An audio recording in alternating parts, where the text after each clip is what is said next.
bond violation report that 9:08 a.m.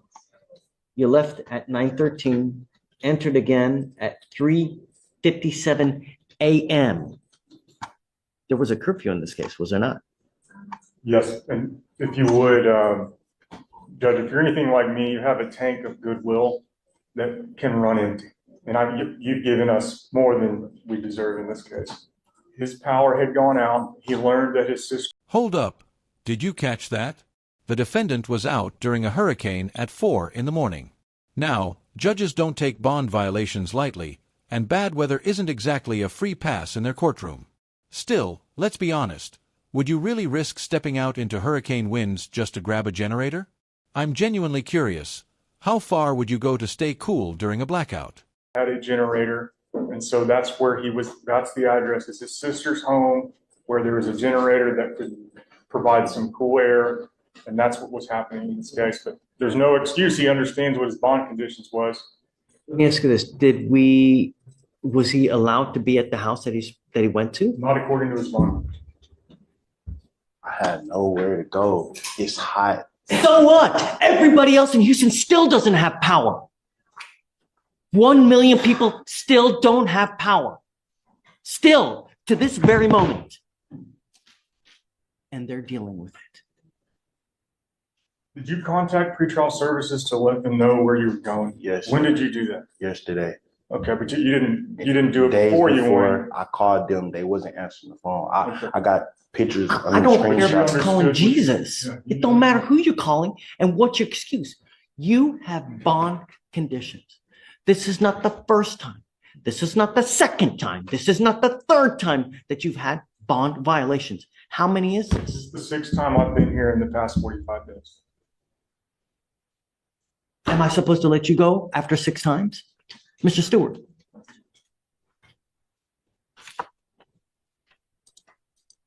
To be fair, the first time was my first appearance, so that was just a regular court thing. You know, we all have to deal with very stressful situations. We are all under, we all deal with the stress. And really, 1 million people still, or I got to imagine it's hopefully less now, but still don't have lights. so many other people don't. Sure. But that doesn't give you the right to go where you're not supposed to go. And not only have I ordered you not to be out in the middle of the night, but the police and everybody else told you, stay at home. Don't go out in a hurricane. And yet you go out.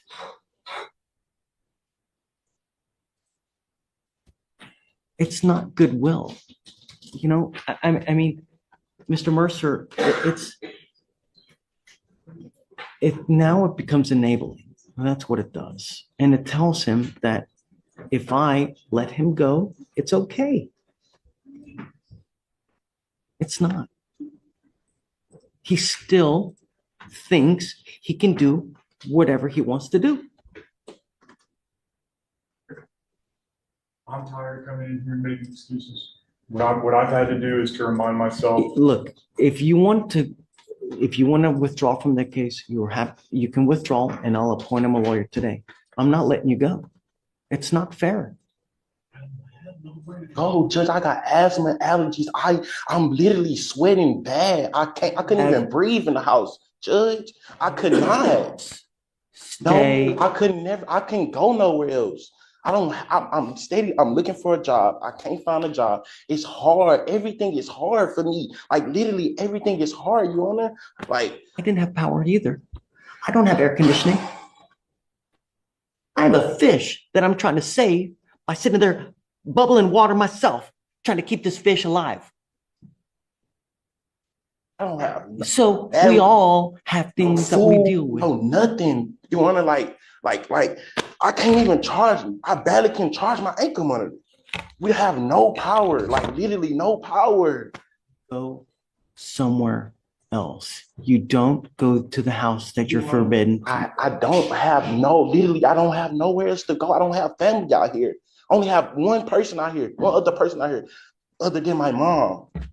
Literally. Judge, I'm not sure why the address was an exclusion zone. There's no violence, there's no victim in the case. It was a unlawful carry case. I don't know. If I would have caught that, I would have asked the judge to amend that order because it's his mother's and sister's house, and there was no reason to have that on the bond conditions. I don't understand why that was. Tell me about it, because I don't remember. It's now been so many cases and so much that I don't even remember anymore. On the first case, I don't know, which case are we, because there's, the weather case, so Okay. it's March 12, 2024. Officers were conducting a fugitive investigation for a wanted fugitive when they observed the defendant standing in front of an apartment in Harris County, Texas, with an AR pistol on his waistband. Rifle magazine was visible on the right side of his waist. Officers approached the defendant and instructed the defendant to come to them for their investigation. The defendant then turned and ran away 20 feet from outside to inside of his apartment and ran upstairs with the firearm still in his possession. Officers then surrounded the apartment and gave commands for the defendant to come outside, which he eventually complied with. Officers then obtained consent from the homeowner to search the apartment and located an upper receiver inside a dresser, the rifle magazine inside the dresser, and a lower receiver of the rifle in another dresser near the window. The upper receiver had a live .300 blackout round ejecting out of it. that's the first case. That's the first transaction. He picked up evading and unlawful carrying in a public place. The other two were evadings. So That's where the exclusion zone came from. I feel like I dropped the ball on that because I would have asked the court to amend that. It's his mother's and sister's home, and I didn't feel like that was necessary for him to have it. why did we do that in the first place, the exclusion over there? Do you know?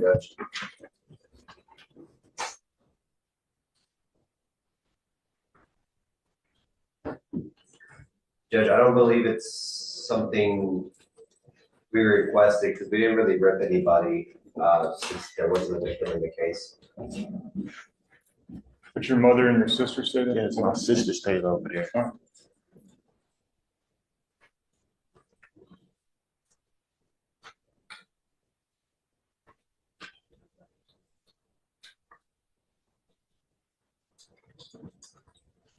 What address is that one? 12650 Ashford Meadow Drive, Unit A.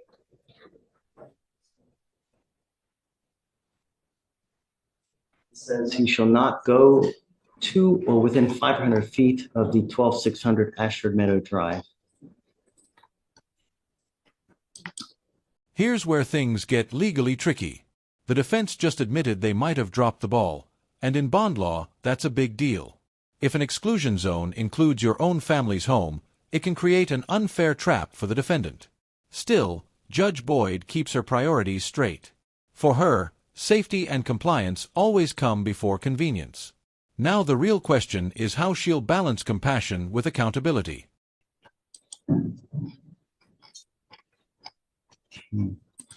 I don't want to make a presumption, Your Honor, but I do feel like if I had approached the DA and asked them to amend that, I don't think they would have been opposed. That's something that I should have done. And I'm with you. If I had done that. And Mr. Mercer, I'm with you, but he's still out at 4 a.m. You're still going out at 4 a.m. I was leaving the place I was at because me and my mom were panicking so much. And I had to go went to my sister's house.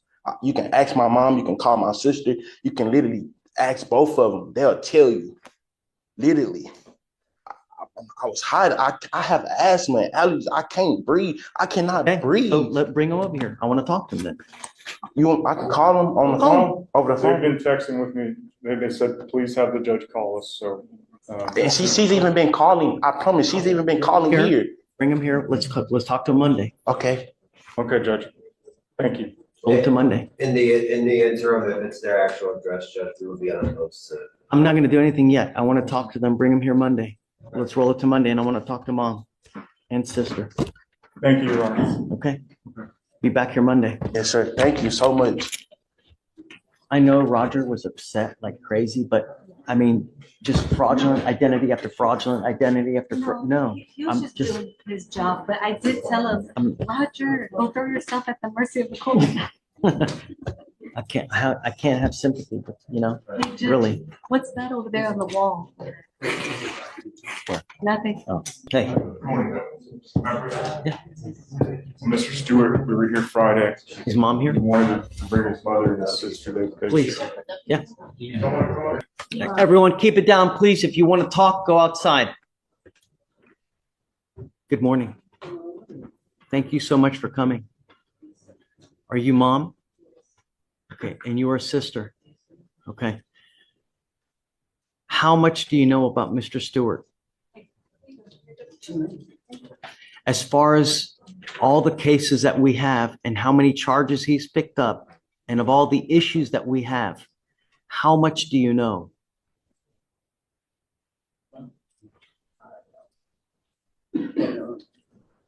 We know about them, but we don't know about it. What's Okay. really going on. I am at wit's end with your son. I am up to here. We now have a total of 4 open cases. They're all the same. And the bond violations continue to happen over and over and over. And I have put him in jail at least Mr. Mercer, at least 2 different occasions, right? 3? To try to get him to understand that we mean business. Someone keeps bonding him out and he continues to do what he wants to do. This last time I told him I don't want you to do certain things. I didn't want him out in the middle of the night. It's one of my main concerns. Nothing good happens at 2 a.m, at 4 a.m, at all. And in this last violation report, which I think numbers now 6, he's out at 4 a.m. Came to my house, because he couldn't breathe. He has He asthma has real asthma. bad, And bronchitis as well. and it's just, when it's hot, They both came to my house because they couldn't breathe. And I had a mini generator and they blew out the air from the fan, and I have one. And it can't wait another 2 hours until 7 a.m. until he can, he can't He breathe, couldn't he can't breathe. And I had to give him the Albuterol through the machine and the steroid pump. He's been had this ever since he was a baby, and he cannot breathe. He wake up sometime, I just sleep sometime and can't The breathe. noise he makes will wake you up. Like Who is that. this? Because he can't breathe. how does he continue to pick up these cases and how does he continue to violate these conditions being out though? And in at least one of the cases, he has an AR-15. So, well, Well, I believe it's because he's been shot before. Look, it needs to stop. If somehow you guys are telling him it's okay to be out at 4 a.m, it's not. That was just the one time that he came when the lights went on. That was it. But it's always one time. It's always this, it's always that. And it just continues to happen. And this is the 6th time.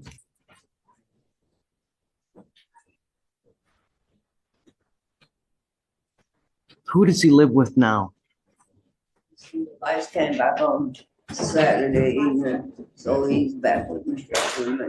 He stays. Do you stay home all day? What do you do? Do you work? Just like, I've been on disability ever since 15, 16. I have neuropathy in my hands, Who else stays at the house? just me and him. And it affects my whole right side. Why, Mr. Mercer, why did we do the exclusion in the first place from the house? I don't remember. It must have been just a standard boilerplate thing that I overlooked or that the state overlooked. I didn't sign on until later on. I subbed in for somebody else. It was just where the incident occurred. There was no victim in the case. There's no danger to anyone in particular. I think it's just where they found him with the weapon. So I don't know, honestly. I think at the last setting, the state indicated that they would not oppose taking that out. Do you have any reason why we put the restriction on that particular address? Judge, I think that was a court condition, if I remember correctly, and on the allegations itself, it looks like he kind of trapped himself into that house and caused this whole standoff, and then because of the facts of the case, he didn't want to be around there until he had more information. But if it's his house, like I said, I'm not opposed to him. What is your address, ma'am? Well, I moved from over there to. The address is actually My her house. address. So that address is your That's the address. address he came to, but it's not the address where it occurred at. What the address where it occurred at is like way down the way. I live in the front, so she came to the front. She's a friend of the lady whose house he was at, some friend, Where it happened. and he ran into her. She's a friend of the family. You ran up to the lady that was the friend of the family house. I only have three things that I want. No weapons, no drugs, no alcohol. Actually, four things. Curfew, so he's not out in the middle of the night, and that he's a working man, I've been trying so to. that he doesn't have too much time on his hands. That's the only thing I'm requiring from him. And I'm going to say this now, that it doesn't matter to me if he lives with you, sister. My only concern is that he's not out in the middle of the night and doesn't have a weapon. Okay? I'm going to let him go with you guys, but I'm going to tell you now, if I have any future violations, I'm going to set each of his bonds at $50,000. So is he allowed to come to my address? I don't think it's an issue. My only thing is I don't want him out in the middle of the night. We will put a curfew of 9 p.m. to 6 a.m. If he's out past any of those times, I'm telling you, I'm going to make his bond really, really high.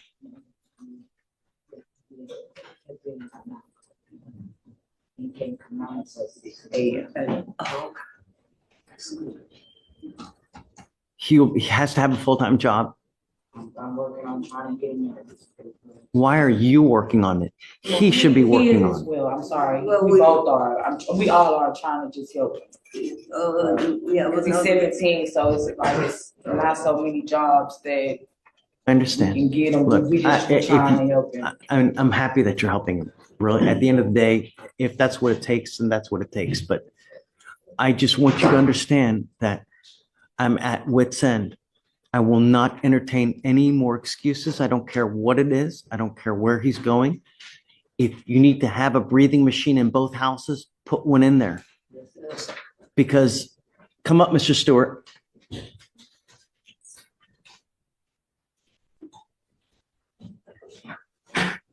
I'm going to take. Boom, that's the warning shot. Judge Boyd isn't bluffing here. She's laying down one final chance before dropping that $4 million bond hammer. You can feel the courtroom tension, the patience running on fumes. But here's the question. Should the judge have shown mercy, or is this tough love exactly what it takes for him to finally learn?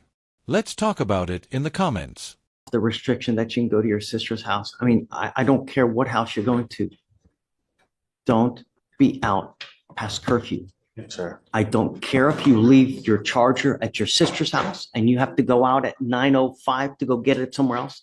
The next time, and I'm going to make a notation clearly here of everything because I'm not going to forget anything. The Yes, sir. next time, I don't care what your excuse is. I'm going to make your bond $250,000. Yes, sir. Do you understand me? Yes, sir. At some point, they're going to stop paying to get you out because they're wasting their money every single time, thousands of dollars to get you out for you to violate to go right back in. Yes, sir. Do you understand? Yes, sir. You're on notice now. If you are going to go to a particular house, have your overnight bag that has everything in it, your phone, your charger, your albuterol, the machine you might need. Have everything, because I will not entertain any excuses. Mr. Mercer, you're on notice now. I don't care what the excuse is. The next time he violates any condition, you know what's going to happen. Yes, sir. Okay. Yeah, we need to make So sure. the only conditions that we have now, get a job full-time or be in school full-time. Sir. No weapons, no drugs, no alcohol, Sir. and no out past curfew. Yes, That's sir. it. Do we need to, I'll talk to pretrial services about Talk the with Tracy address. so that we iron everything out. And then that's it. Yes, sir. Thank Thank you, Judge. I appreciate you. So much. Okay.